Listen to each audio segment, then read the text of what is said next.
Thanks for coming to our talk, Tune Your Way to Savings. And I didn't even get the bird pun in there, tune, so that's awesome. OK, so the focus of this talk is a project that Brian and I worked on. The goal of the project was to reduce the operational cost of running the Twitter ad server. The ad server is our revenue engine. It performs ad matching, scoring, and serving at an immense scale. The optimizations that we discovered in this project enabled us to save a lot of money in running this system. And we'll tell you about how we achieved this over the course of our talk today. So a little bit of background about us. My name is Sandy, and I'm an SRE at Twitter. I've been there for about 3.5 years. I've been working on the ad serving team for about 2 years. The ad serving team is responsible for building, maintaining, and operating the systems that serve ads on Twitter. Cool. And I'm Brian. I've been a Twitter storage SRE for almost 3 years now. I have a focus on benchmarking and performance optimization, and am the author and maintainer of RPCperf, which I open sourced at Twitter, and that's a benchmarking tool. Great. So just to give you guys some context about how we're going to cover this talk, we're going to give you an overview of the ad server and our goals. We're going to talk about how we got started on this optimization effort. We're going to talk about our experiments and analysis, as well as touch on post-launch care and feeding. And then we'll wrap up with some insights and our conclusions. OK, so let's start off with an introduction to the application that we're actually working with here, as well as an overview of what our goals were for this project. So who here has worked with an ad server before? Oh no, more than I was hoping. OK, no eye contact. OK, great. This is exciting. So I'll have some good questions at the end. OK, so at a high level, a client ad request comes into the front end ad server. And then the front end fans this request out to multiple backends. The backends then determine what is the best ad to serve the user. And then they return a selection of ads to the front end. The front end makes the final selection of ad based on what is the best ad to serve the user, and then returns the ad to the client. So the front end ad server is network bound because of that fan out portion, right? The fan out operation it has to do. And the back end ad server is CPU bound because it does a lot of computationally heavy operations. So to go into a bit more detail, which is going to follow the diagram you see here, when the backend ad server receives a request from the front end, the first thing it's going to do is go through the selection stage, where it selects viable ad candidates. And this could be anywhere from tens of ads to thousands of ads. The second thing it's going to do is perform lightweight prediction. And it does that to narrow down candidate ads while considering the question, how likely is this user to engage with this ad? The lightweight prediction stage decreases the number of candidate ads for which the CPU-intensive heavy prediction work must be done in the next stage. The more candidates that we eliminate in the lightweight prediction stage, the cheaper the request is in terms of CPU and latency. However, fewer candidate ads can also mean that we return a slightly lower quality ad. So after the lightweight stage is done, the backend ad server is going to do the CPU-intensive heavy prediction on the remaining candidates to identify the very best ad for that user. And then the fourth thing it's going to do is a full auction, and it runs that auction on all of the candidates that survive heavyweight prediction.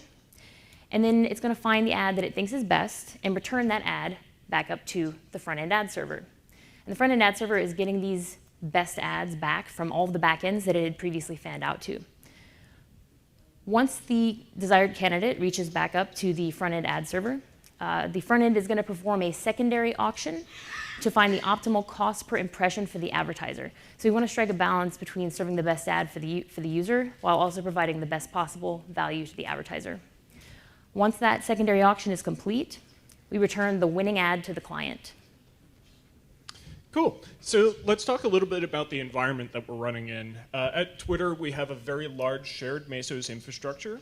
For those of you who aren't familiar, Mesos provides an abstraction across the resources within your data center, allowing you to schedule your job across all the resources available. In a shared environment, this might be a mix of platform types, maybe a mix of networking speeds. We also have this concept of hybrid mesos, where basically you get your own small mesos cluster dedicated to your use case, and you might be able to make some different trade-offs with something like that. We'll go into that in more detail in a bit. Thanks, Brian. So let's talk about this mechanism that exists in the ad server system. To ensure that our desired success rate is maintained, the ad server uses concepts from control flow theory. We have a basic controller with a feedback loop to continuously learn the appropriate value for a control variable that is defined by us. We define success rate as the ratio of requests received to ads served. And the primary factors that affect our success rate are CPU utilization and latency. So let's review the function of a basic controller really quick. So a basic controller keeps a system at a desired set point. In our case, desired set point is a target success rate that we've specified. And it does this by continuously calculating the deviation of the process output, and that is the current success rate, right? That's what the system is outputting. So it's calculating the deviation of the process output from the set point and minimizing error, which is deviation from set point, by adjusting the value of a control variable. So let's talk about this in the specific context of the ad server. We fix our set point to a target success rate of, say, 99.9%. Our controller will constantly track towards this target success rate by adjusting our control variable. And in world of ad server, this control variable is called adaptive quality factor, or QF. And QF tells us roughly what is the level of quality of the ads we are currently serving. So when QF changes, the ad server adapts its behavior to change how it uses its available resources. The purpose of this is to make sure that we will still be able to serve ads during times of high load, even if it means the quality of those ads might be slightly lower than it would be under lighter load. So the reason I'm going over this part is because this actually makes performance tuning harder, because it means ad server is continuously adapting to the changing conditions in its resource availability due to load. Right? This makes it difficult to get an accurate baseline of performance, and it also makes it so that you cannot easily see the specific impact of performance tuning in isolation. All right, so let's go over the key metrics that we picked, right? Because you need to know, well, if I'm going to do this performance tuning, what am I going to look at to know whether or not it's working? So there's 3 metrics that we picked: quality factor, QF, latency, and RPMQ. QF, as we said previously, is a rough measure of the level of quality of the ads we're currently serving. And that relates back to how well the system is using its resources. So performance tuning will affect quality factor. Latency is affected by CPU and network and directly impacts success rate, which drives the feedback loop that modifies QF. So performance tuning will affect latency. RPMQ is a window into how much revenue is being made at a given time. So this can be higher or lower for a number of reasons, including QF. And we also need to make sure that RPMQ is not adversely impacted as a result of the performance tuning that we're testing. So we compare this metric in our experiments against our control. So what does this mean for the system and for revenue? Well, in general, when load is higher, latency is higher, and QF will adapt downwards to maintain target success rate. You can see this on the top chart, right? You can see quality factor, the orange line, kind of dips down a bit. When load, the blue line at the bottom, peaks up, right? So quality factor is adapting down to compensate for the heavier load to sustain the target success rate of 99.9%. Practically speaking, lower quality factor means that fewer ad candidates are being subjected to the heavy prediction phase. The resulting impact is that while we are still able to return an ad to the client, which keeps our success rate high, the quality of the ad is not as high as it would necessarily have been under lighter load conditions. So that could mean that RPMQ is lower. It's also important to understand that the monetary value of queries is variable, right? So the cost of a failed query also varies. One observation that we have is that more monetizable queries are more computationally expensive and therefore higher latency. So these queries have a greater number of candidate ads in the auction. That means those candidate ads have had to go through heavy prediction, which takes longer. And this means it is more expensive from a resource standpoint. So in conclusion, the more work that we're able to do for a query, the more money we stand to make.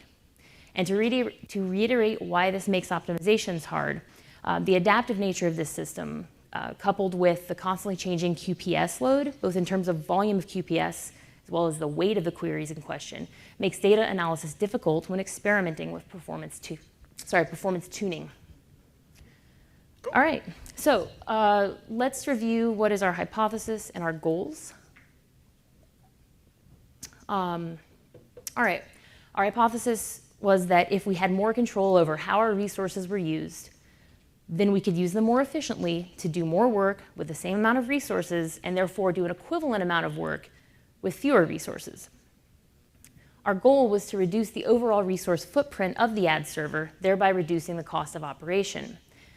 A constraint on this is that the performance of the ad server, both in terms of the volume of ads served, success rate, and the quality of the ads served, QF, must not be adversely affected by these changes. So why were we bothering with this? Like, what is the point, right? Well, this is a very, very large deployment. So we're talking a lot of resource reserved for this service to operate. Even small efficiency gains, especially in terms of reducing CPU reservation, can result in large savings.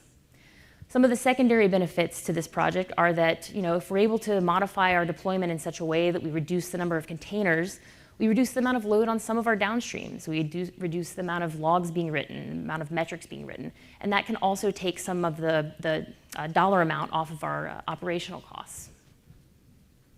Cool. So how did we start on this project? Well, first, you need to assemble a team. In this case, we created a virtual team to look into tuning the ad server. And we determined we needed people who were familiar with the service, like Sandy, as well as engineers who could do analysis of the software itself, so the software engineering team. And we also wanted to involve folks who could actually do deep analysis of how the service is running on the actual hardware platform. So we pulled in some folks from hardware engineering as well. Now that we have a team, we need an environment to test in. So we provisioned enough resources to run one cluster of both the ads front end and the back end service. So when we did this, we purposely selected a SKU with high-speed networking. Since we chose a homogeneous platform for this, we were able to change some of the assumptions that we had to live with in the shared environment and remove restrictions that we had for mixed speed and platform clusters. We also theorized that we'd be able to tune these applications specifically for this platform. Okay, so as we started to approach how to go about testing this, we knew that there were a couple things that we could change at the high level. One category of things we can change is container shape, right? So we can change container shape either by shrinking the container and sharding wider, more horizontally. So that involves reducing the number of CPU per container and increasing the overall number of containers. The other way that we could change container size is to use taller instances. So that is, give each container more CPU and shrink the overall number of instances. In both of these cases, we had to look at how does container sizing affect system performance, right? So how does QF behavior change with more or less CPU resource, assuming that the QPS to CPU ratio is the same? One thing to note, so a second category of high-level things we can change in hybrid Mesos is resource isolation. In the shared Mesos environment, resource isolation is enabled to prevent resource-hungry services like the ad server from being bad neighbors, so that co-tenant processes aren't starved for resources. So for the ad server backend, we knew it was CPU bound, right? So we wanted to look at removing CPU throttling. If you guys have worked with Mesos before, you probably know that it uses CFS to achieve CPU isolation. Since ad server backend is CPU heavy, it sort of falls into scenario C down here, which I don't know if you guys can see that, but I pulled this from the Mesos documentation. Basically, it's showing that, assuming a heavy request has come into the ad server backend during the second interval on the chart, and all of the CPU quota is consumed within the first 25 milliseconds of the interval. Well, that means that CPU is throttled for the remaining 75 milliseconds of the interval. And the compute for that request or any other requests that might come in at the time cannot be provided until the next interval. So this presents a problem. This causes latency to go up, right? Because we're waiting for our CPU resource to become unlocked again. For the ad server front end, we looked at network egress limits because we knew the front end is network bound. So network egress limit is limited in the shared Mesos environment, again, to prevent bad neighbors. So the ad server front end egress bandwidth actually stays well within the egress limit, but the problem is it's extremely bursty, right? And that's because of the fan out that it does. So bursty network egress is penalized in shared Mesos by queuing discipline as well as in the form of dropped packets. And again, this increases the overall latency of the system. And what does increased latency do in the system? It causes QF to decrease. So that's bad. Cool. So since we're running in a hybrid Mesos for this experiment, there are some lower level changes that we now get access to. Through specialization of the infrastructure, we gained more control. We can take control of scheduling within the server, restricting our process to run on certain cores. We can even try things like Hugepage configurations that weren't possible in the shared environment. We could also do things at the BIOS level to sort of change the performance and power save balance of the hardware itself. Again, so this is not an exhaustive list. There's so much more that we can do here. But the key point is these types of tuning are harder to achieve on a generalized shared infrastructure, but can become available when we specialize. All right, now let's shift gears a little bit to talk about how we designed and executed our experiments and how we analyzed the resulting data. So as mentioned previously, moving to hybrid Mesos allows us to select for a different network speed and also gives us the freedom to disable resource isolation on CPU and network egress. So based on what we know about how the ad server works, we hypothesized that disabling network egress would reduce latency for ad server frontend, and disabling CPU throttling would reduce latency for ad server backend.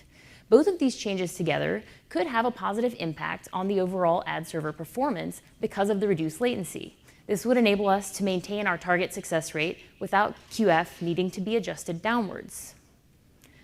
Here you can see the result of what happened when we disabled the network egress limit on the ad server front end. The blue line is the experiment cluster, as they're labeled, and the orange line is the control.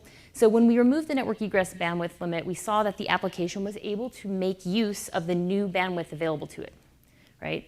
So in this chart, we see that egress bytes per second is about 10% higher after the limit is removed. And then here, and this is more interesting, more relevant specifically to reducing latency, you can see this metric is a latency metric for the ad server front end. This latency is the amount of time it takes round trip from a request to depart the front end and return from the back end. So after disabling network egress limit, we saw P99 and P999 reduced by about 20%, which is great because that means the overall latency in the system is lowered and QF can be higher. Cool. So now let's talk about Hugepages. Well, first, what are Hugepages? Well, when memory is allocated, it's allocated in a unit called a page. By default, these are 4 KB sizes. Some of this is architecture dependent, but x86 64 here. When we're addressing large segments of memory, the number of pages to represent that memory space increases. This incurs overhead as we need more entries in the TLB, the translation look-aside buffer, excuse me. By enabling Hugepages, we can address the same amount of memory with fewer entries in the table. So we wanted to try what 2 meg or even 1 gig Hugepages looked like for us. One of the trade-offs that we made when we selected for 1 gig Hugepages is that those need to be allocated at boot time. So there's a little more configuration that needs to go into this. Yeah, basically our hypothesis here was that with our large heap size, we'd see some gain by having fewer entries in the TLB to represent the same amount of memory space. So we configured the backend service to use 1 gig Hugepages. And here we can see we deployed our control and experiment at the same time. We left the control with the 4K page size, and our experiment cluster has the 1 gig page size. So during the deployment, you can see that these things kind of track similarly. This is due to the adaptive nature of QF. However, once that feedback loop stabilizes, we can see that our experiment cluster has a higher QF than that of our control. So this indicates to us that the backend has become more efficient and is able to produce a higher quality result with the same amount of resource. In this case, with this change, we gained over 15% on QF by enabling 1 gig page size. Okay, so now NUMA. So this is sort of where reality of the platform that you're running on starts to hit you. So what is NUMA? NUMA is non-uniform memory access. What this means is that some of the memory is closer to one socket or one CPU than it is to another. Memory access times, latency, vary depending on what set of DIMMs have the RAM that you need access to. Local access is faster, while foreign access has to traverse the QPI link between sockets. Our selected platform was a 2-socket system, so we have 2 zones, each with half of the physical resources of the server. And below that, I have NUMA stat output. The first is for a process that has not been pinned. So the scheduler is just doing its thing, and it's allocating memory according to the policies of the OS. And we can see there that we get about a 10 gig and 8 gig split, so it's not even balanced. Below that, we see what happens when we use NUMA CTL to pin the process to both allocate and execute within a single NUMA zone. So we can see there that basically our entire Java heap of 32 gigs in this case is allocated all on node 1, which is also where the process will run. So this should give us better locality for the memory access. We won't have to traverse the QPI link. So what did we see when we tried this, right? So we totally eliminated foreign memory access. So 10% of our memory access was foreign memory access previously. We also saw improvements in our L1 cache behavior. So previously we were spending 60% of our clock ticks on L1 access, so pretty L1 bound here. However, once we enabled the NUMA pinning, we reduced this to just 15% of the clock ticks, which is a total savings of about 75% in terms of the L1 access times. We also saw an improvement in cycles per instruction, or CPI. Basically, this is a metric that is a measure of the efficiency in terms of execution on the CPU itself. So lower is better here because it takes fewer cycles to run the particular instruction. So here we saw a gain of 20%, reducing our CPI from 1.54 to 1.23. So these are some nice wins that we got by pinning to a specific NUMA zone and only running there. Cool, so our results with NUMA pinning, they look good, and it led us to a couple of questions though. So how will changing the process layout impact the efficiency of the service? We saw the benefits with NUMA pinning, but could we gain more control by pinning threads to specific cores? Secondly, we're going to need to answer the question of how many instances we could run on a single server. If we allocate all the resources within that server, this sort of determines the possible shapes for the ad server jobs themselves. Yeah, so when we first started testing to see can we use all the resources on the server, we settled on a size of 4 instances of ad server backend at 14 CPU per instance. So with that setup, at this time, we did not actually have any mechanism to allow us to pin multiple instances to specific threads on a single NUMA node. So in the 4-pack setup, we saw from NUMA stat data that the two instances tended to live on a single NUMA node, but they behaved very badly, right? We could tell looking at our application metrics that the interference was pretty bad and it caused severe performance issues. So, well, why was this? Well, we inferred from looking at the NUMA stat data as well as the application metrics in the hybrid Mesos environment, and then looking at how the service ran in shared Mesos. We inferred that ad server backend exploits the flexibility of CFS to steal available CPU threads when it needs to do bursts, right? So basically, in terms of ad server backend, the need to burst CPU is very frequent because we have different weights of requests coming in all the time, right? You might get really cheap requests coming in, everything's fine, and then boom, you have a heavy request and you need as many threads as you can. So Add Server Backend will steal as much of the CPU threads that are on the box as it can. This is the behavior that is encouraged by the controller feedback loop. And two Add Server Backend instances occupying a single NUMA node appeared to result in all threads being occupied at all times. So there was no available thread capacity to burst into. So you think, well, okay, well, why aren't we seeing the same problem then in shared mesos? And yeah, we sometimes do. It depends on who the other tenants on the box are, right? But typically, most of the other services running in the shared mesos environment are not as CPU greedy, right? So they're not using their threads. And Add Server Backend will steal its neighbor's unused threads when it needs to, which is frequently, and CFS allows for this to happen. So in conclusion to that, it seems that the two backend instances running on a single NUMA node were stepping on each other in direct competition for the same set of threads. So kind of to avoid that, we decided to give each instance an entire NUMA zone worth of resources, so we'd run two on a box. This naturally resulted in a larger instance size than what we had on our shared infrastructure, but a net reduction in the number of instances to represent that same amount of CPU and memory. So for the same amount of aggregate traffic coming in, each instance is going to need to handle more QPS. Additionally, we'd also have a significantly larger Java heap to GC over. Okay, so we ran a bunch of different experiments as we were doing all of this testing. We give you an idea, over the course of this talk of a few of the experiments that we ran and what some of the data were from those experiments. But we actually ran over 60 different experiments, testing different config values and different permutations of our tuning. Experiment duration ranged from anywhere from hours to days. And we often needed to repeat trials when data was inconsistent or couldn't be explained. So thoughtful experiment setup is really important. Make sure that you understand what variables you're changing, and ideally only introduce one new untested variable per experiment. Because if you're introducing a bunch of variables, you might think, oh, I'm saving time, but you're not. You're going to have to go back and test them independently. So just do it up front. It's easier.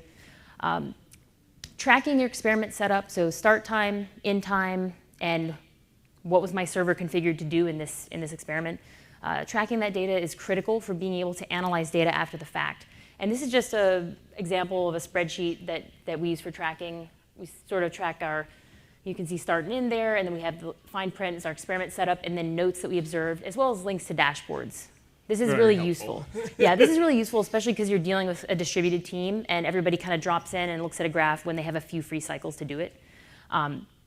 So ideally, when you're doing your data analysis, give everybody time to look at the data, and then and this is what we did, is try to get the stakeholders in the room. So we have stakeholders from software engineering team, the hardware engineering team, and site reliability engineering, right? So myself and Brian and some SWEs and some hardware eng.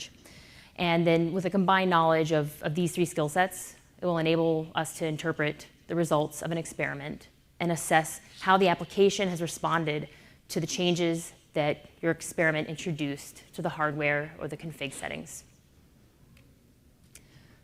Okay, so once we had identified what our final desired configuration was, and we felt like, okay, we've gotten some good wins here. We could get more wins, but we could keep going forever. We could keep chasing optimizations forever if we wanted.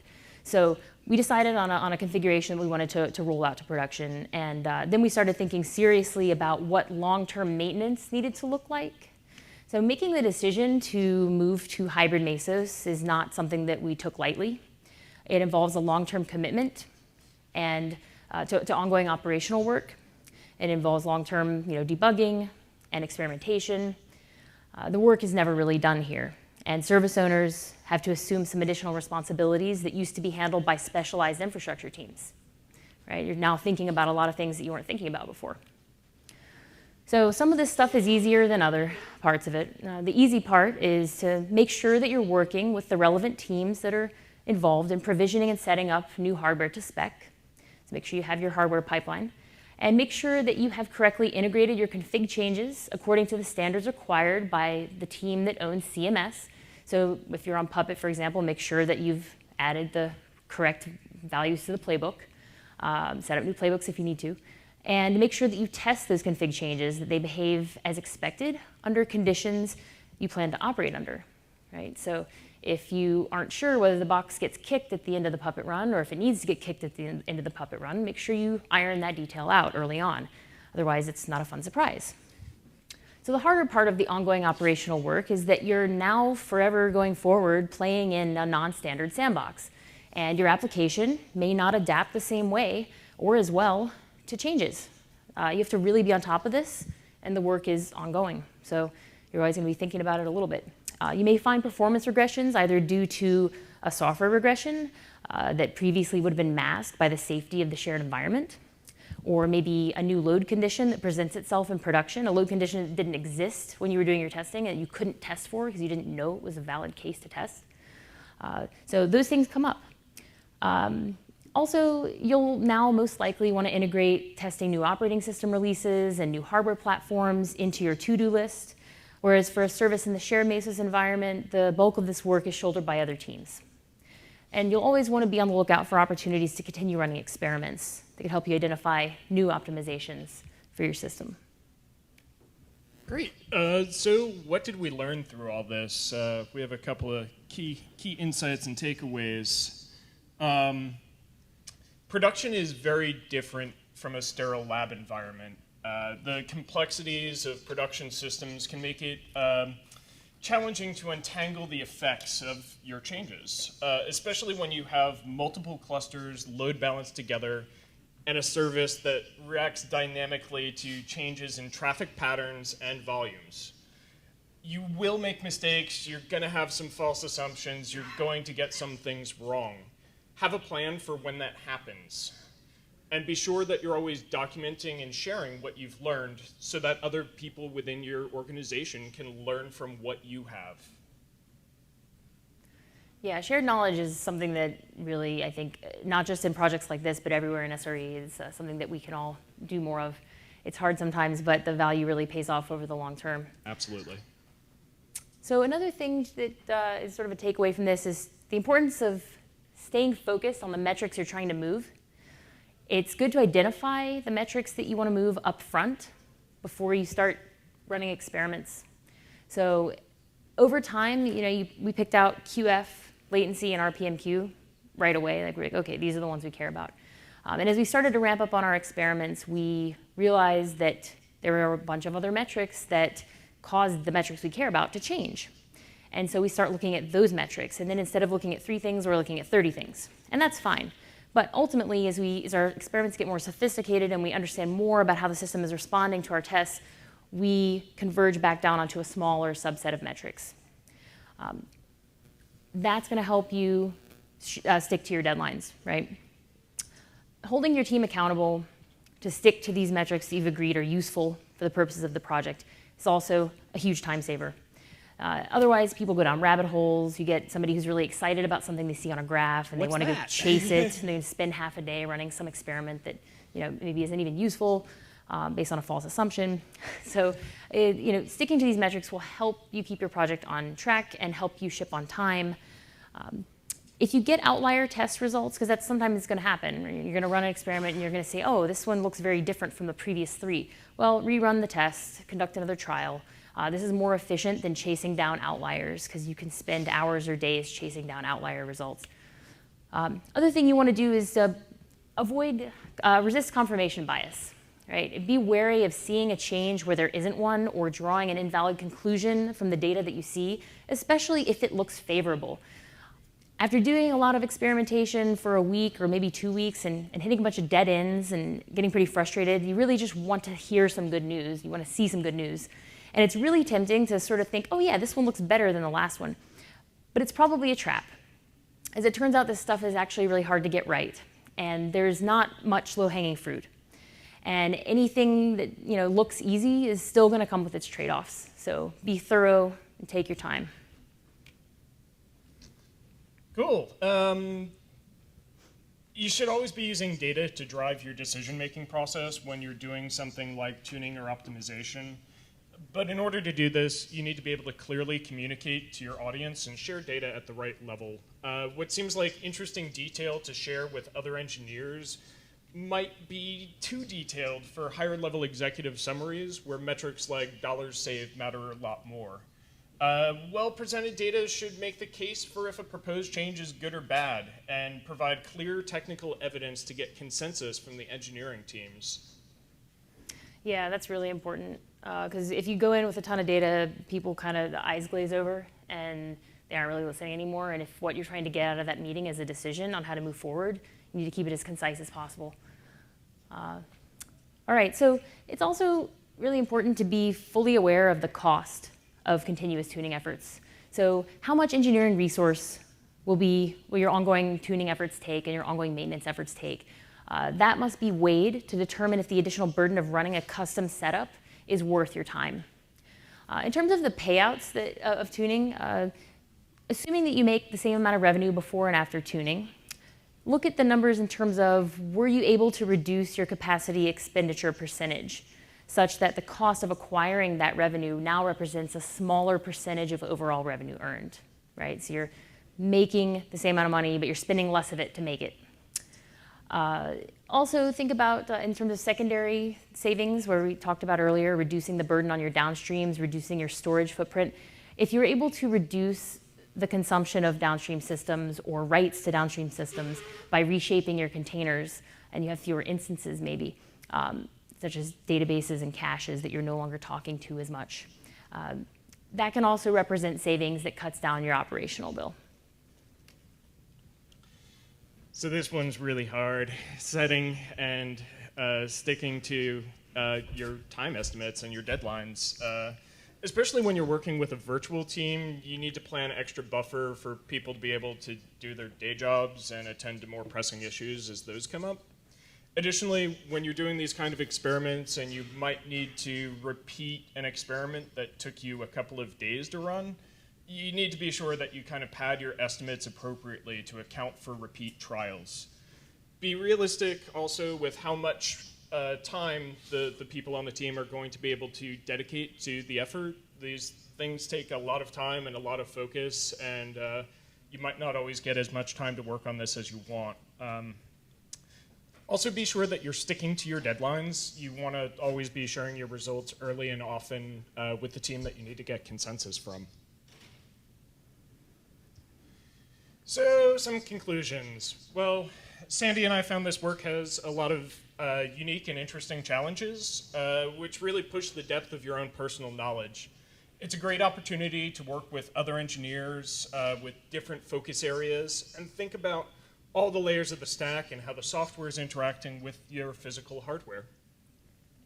Yeah, it's actually a really, really fun project. A lot of times I'm really focused just on my team services, so getting to work with people from other teams and actually think about hardware instead of just containers was pretty fun.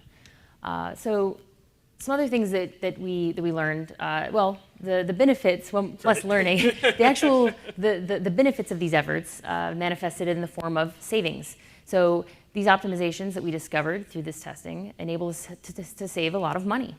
CPU reservation was able to be decreased by 6%. Our initial estimate was 17%, which was a lot more exciting, but that was the lab estimate, and lab does not equal production, and 6% was the right number. So there you go. Still a lot of savings. Also, we reduced reads and writes for certain downstreams by more than 50%. Also great. So all of this stuff factors into savings on our operational overhead. In terms of metrics improved, we did substantially improve quality factor. However, that's only for certain scenarios, right? You know, quality factor fluctuates based on resources and based on latency. So now we have a different set of challenges, essentially, and we're still learning, oh, why does QF behave this way over here, whereas before it was more resilient under this type of load, right? So these are things we continue to investigate as part of our ongoing experiments. Yeah, so what's next for this project? So we talked about NUMA pinning and CPU pinning and how we didn't really have a mechanism to pin within a specific NUMA zone. So we developed a tool that's going to allow us to do that. Will our 4-pack experiment work better if we gain even more control over the scheduling? These are hard problems, and we really want to continue to explore and learn more about this. Yeah, and we're currently working on testing a newer hardware platform which has even more cores and faster processors. So we're interested to see how Server Backend is able to utilize these additional threads. A couple of resources for you guys. One is the Resilient Ad Serving at Twitter Scale blog post, which came out last year. A lot of the info that I presented at the beginning that talks about ad server architecture is from that blog post. So there's more there to read about. There's a lot of really interesting stuff. The system is actually really interesting in terms of how it works. So definitely check that out. Another resource we found useful early on was there's a clarifications on Linux's pneumostats blog post that's kind of a little bit like a missing manual type of deal. So if you're working with pneumostat, check it out. Might have some useful data. And of course, Systems Performance book by Brendan Gregg. Definitely use that. Yeah. All right, so if you'd like to learn more, chat more about our optimization projects, we're actually hosting a Twitter SRE open house at headquarters over at 9th and Market on Wednesday evening. So if you're still in town after SREcon and you want to learn more about what we're working on, Brian is going to be presenting on his RPC Perf open source tool, which is a tool for benchmarking RPC services. So, I don't know if this will work. Hopefully it will if you can snap the QR code and it'll take you to the Eventbrite link. Okay, questions?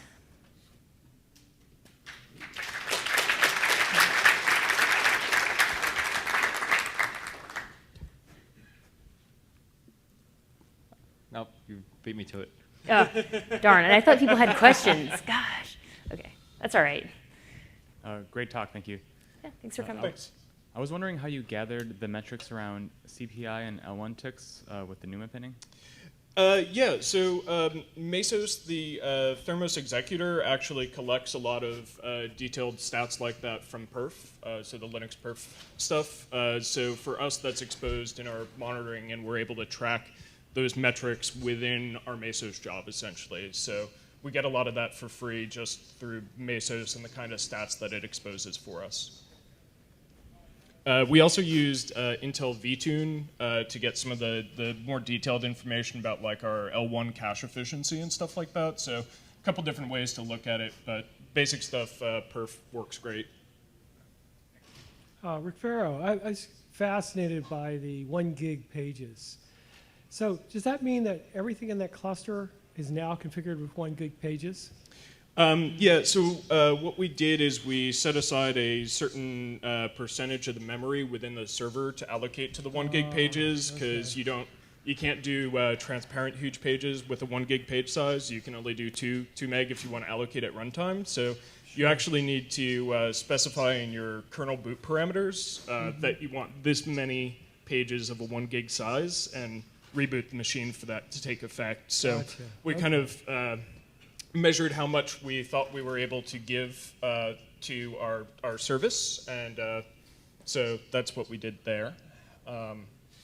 It still seems 32 gigs for the ad server, maybe 8 gigs for the rest. Anything else that's going to run on the machine, so it's pretty heavy imbalance. Yeah, we definitely had to maintain a balance there. I don't know off the top of my head, but maybe we allocated somewhere around 80% for the application and left the remaining for the OS and monitoring software and other things that need to run there, like Puppet and stuff like that. Okay, hey, thanks.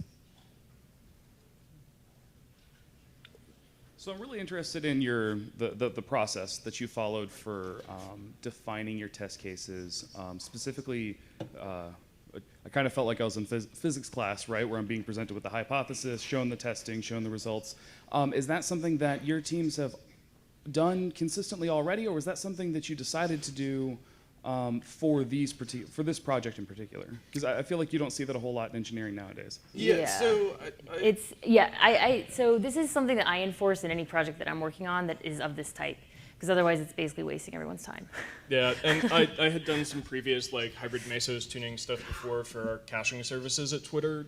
So I already had some hypotheses about what would happen when we changed some of these things. So we kind of started with yeah, just like, hey, we think if we do this, it's going to have this positive effect for this part because it's network bound, or this part's CPU bound. So if we change this, do we see a positive result in our key metrics? Right. And the other thing to think about in terms of hypotheses is that in scientific method, your expectation is that your experiment is testing your hypothesis, and the expectation is that your hypothesis will be found to be incorrect, right? And so then you iterate on that, and you refine that, and then you go again, and you work towards, trying to find some answers. So we definitely, I'd say we modified these a bunch. We came up with new experiments sort of on the fly, and then waited whether or not they would be worth doing. Thank you. Yeah. So you threw a lot of resources at this. From a purely monetary standpoint, was it worth it, and how worth it, to the extent that you can share, not getting into details, obviously? Yeah, I mean, I can't give specific numbers, but 6% of our total CPU reservation footprint is significant. It's larger than like a lot of other services are in whole. Like 6% of this service is the size of a lot of other services. Cool. So it's a lot. Sorry. Hey, thank you for the great presentation. It's size appropriate to the amount of money we make based on that hardware. So Yeah. You mentioned that removing the limits on network and CPU improved performance. This makes sense, but wouldn't it have knock-on effects on other things running on the machine? Or if there wasn't anything else running on the machine, wouldn't you just set the limits to the physical capacity of the machine? So there are some overheads that are introduced just in sort of like metering those resources out, and we can talk about this after if you want to go into a lot of detail about like Mesos network isolation and how that's actually implemented. But essentially there are overheads that are there, even if you remove the limit but still have the ability to limit, you still have the isolation enabled without a rate limit, there's still some overhead there. Well, yeah. Yeah, so... Yeah, we should maybe talk more. Unless, Come everybody's find us Okay. at the Twitter booth, we can talk more. Yep. All right, thank you. Hey, so I've read several Twitter blog posts from engineers, and it seems that your company is very strongly oriented, for the engineers at least, towards following scientific method when you're looking at making changes. And then even after making changes, verifying, did this actually do what we expected? Yeah. And have either of you worked outside of Twitter before? Yeah. Okay, Yes. great. So would you say that's significantly different from other places you've been? Because from my experience, scientific method is not really applied towards software. Yeah. So for me personally, I found that there is a lot more rigor and holding ourselves to a methodology and always verifying than I had seen at previous companies I worked at. Yeah, I'd say there's also a lot of sort of there's the culture is such that there's freedom to fail, like try things, experiment, and it's Right. okay if it doesn't work out, So people are more inclined to take these risks and do these experiments, and as long as you're being mindful of how you're running it. And what I would say I don't see, at least in my typical work, I don't see as a ton of rigor. Right. But I would say I also haven't seen a ton of rigor at my previous companies either. Right. So is that like is it a corporate culture of pretty much we expect to see a hypothesis and then we expect to see your results after you've run your test, or is No. that just Not necessarily, but I think, going back to that, data-driven decision-making and communicating clearly, like, it helps a lot if you spell out, like, hey, we thought by doing this, we'd see this. Here are some charts that kind of prove this. Here are some secondary charts. So, our key metrics went this way by this much, and now you can have that discussion about whether the trade-offs in terms of maybe operational burden for maintaining this customized configuration is going to be worth it in the long run. cool? yeah, All right, what thanks a I lot. see a lot of people doing is, or a lot of times engineers will write something that they're calling a hypothesis, but it's not a hypothesis. It'll just sort of be a statement about what they wish was better or different. And it's like, that's nice, but hypotheses, if you take it back to the most, what they make you do in earth science, right, in high school, is tell you, write it in the form of if then. So if I do this, then this will happen. And so I try to bring that back when I write my own hypotheses on things. I try to bring it back to that and say, well, what am I actually trying to test for here, right? And what do I expect is going to happen? And that helps me to focus and limit the scope of my project, because it's really easy, especially when you're throwing like 50 different variables out there. Yeah. I worked with a couple different people on this project, and I found that I really enjoyed working with Brian because we had a similar appreciation for rigor in this context. So it was helpful to have like, hey, we're gonna isolate these down, we're gonna be strict about this, because ultimately, yeah, it saves everybody time. Cool. Thank you. Yeah. Any other questions? We have a few more minutes. We could probably take one or two more. No? All right. Cool. Well, thank you for joining us. Yeah, thank you. Feel free to come up and talk to us after.